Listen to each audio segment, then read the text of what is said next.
Control statements. Control statements या decision making statements से ऐसे स्टेटमेंट्स है जो कि प्रोग्राम के फ्लो को कंट्रोल करते हैं। यह स्टेटमेंट्स मुख्यतः 3 प्रकार के होते हैं: branching statement, looping statement, jumping statement. Branching statement, यह स्टेटमेंट दी गई कंडीशन के आधार पर यह निर्धारित करते हैं कि उपलब्ध 2 या अधिक विकल्पों में से कौन से विकल्प को एग्जीक्यूट या रन करना है। यह मुख्यतः 3 प्रकार के होते हैं: if, switch, conditional operator. If statement, इस स्टेटमेंट के माध्यम से हम यह निर्धारित कर सकते हैं कि प्रोग्राम के किस भाग को रन कराना है। यह कार्य किसी कंडीशन के आधार पर किया जाता है। प्रोग्राम की आवश्यकता के अनुसार इफ स्टेटमेंट को 4 भागों में विभाजित कर सकते हैं। फर्स्ट, सामान्य if. Second, if else statement. Third, nested if else statement. Fourth, else if ladder.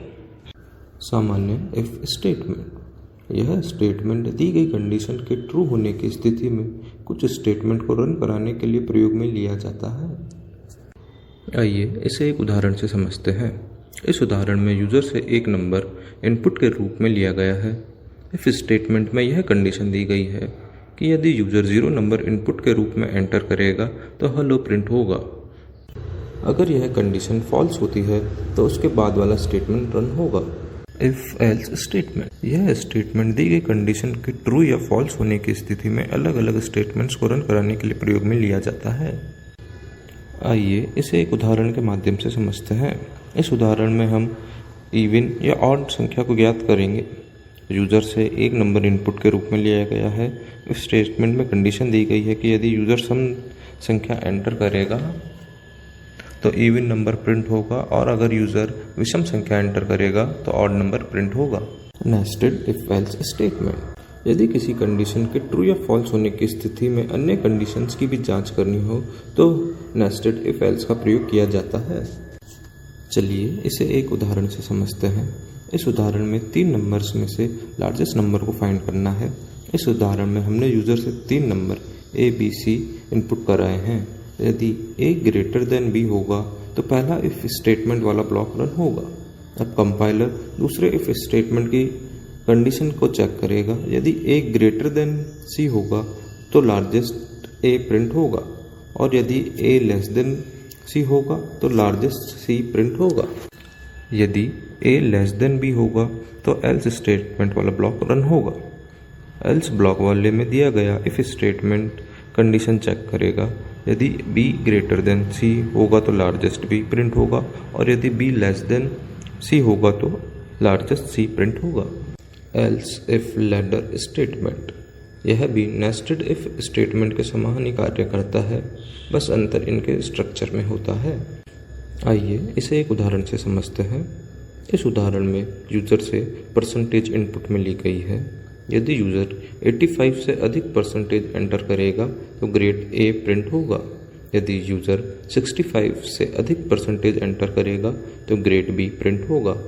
यदि यूजर 45 से अधिक परसेंटेज एंटर करेगा तो ग्रेड C प्रिंट होगा और यदि यूजर 45 से कम परसेंटेज एंटर करेगा तो फेल प्रिंट होगा।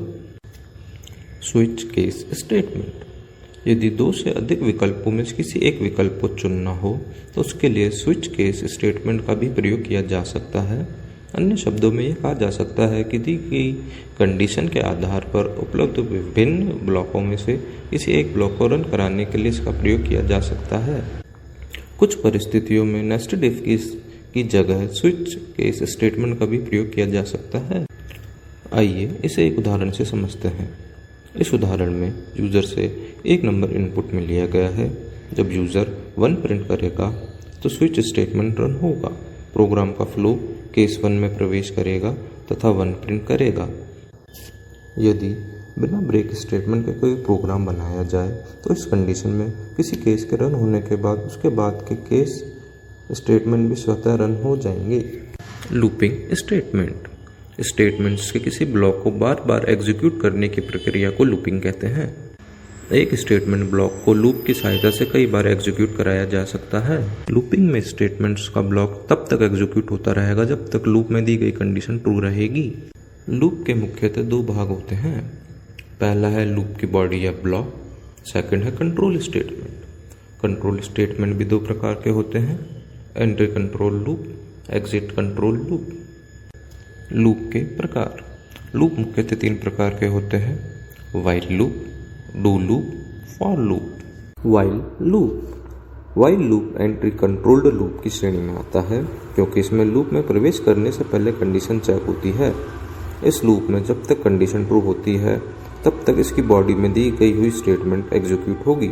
यह प्रक्रिया तब तक चलती है जब तक कंडीशन फॉल्स ना हो जाए। आइए इसे एक उदाहरण के माध्यम से समझते हैं। इस उदाहरण में x का मान 1 है। जब प्रोग्राम एग्जीक्यूट होगा तो x का मान व्हाइल लूप में दी गई कंडीशन x <= 5 की जांच होगी। x का मान 1 है तो लूप में दी गई स्टेटमेंट रन होगी। इंक्रीमेंट ऑपरेटर द्वारा x का मान 1 से बढ़कर 2 हो जाएगा। फिर व्हाइल लूप में कंडीशन की जांच होगी।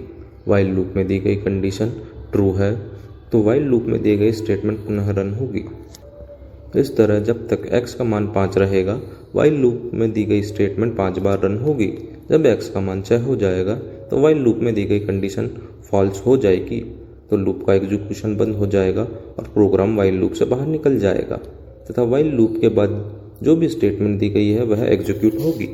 Do loop exit controlled loop की श्रेणी में आता है, क्योंकि इसमें लूप से बाहर निकलते समय कंडीशन की जांच होती है। व्हाइल लूप की भांति यह लूप भी तब तक एग्जीक्यूट होगा जब तक कंडीशन ट्रू होती है। चूंकि यह एक एग्जिट कंट्रोल्ड लूप है, यदि कंडीशन फॉल्स भी होगी तब भी इस लूप में दिए गए स्टेटमेंट एक बार अवश्य रन होंगे। आइए इसे एक उदाहरण से समझते हैं। इस उदाहरण में x का मान 1 है। जब प्रोग्राम एग्जीक्यूट होगा तो x का मान डू लूप में दी गई कंडीशन x <= 5 की जांच होगी। x का मान 1 है तो लूप में दी गई स्टेटमेंट रन होगी। इंक्रीमेंट ऑपरेटर द्वारा x का मान 1 से बढ़कर 2 हो जाएगा। फिर डू लूप की कंडीशन की जांच होगी। डू लूप में दी गई कंडीशन ट्रू है तो डू लूप में दी गई स्टेटमेंट पुनः रन होंगे। इस तरह जब तक x का मान 5 रहेगा डू लूप में की स्टेटमेंट 5 बार एग्जीक्यूट होगी। x का मान 6 हो जाने पर डू लूप में दी गई कंडीशन फॉल्स हो जाएगी तथा लूप का एग्जीक्यूशन बंद हो जाएगा।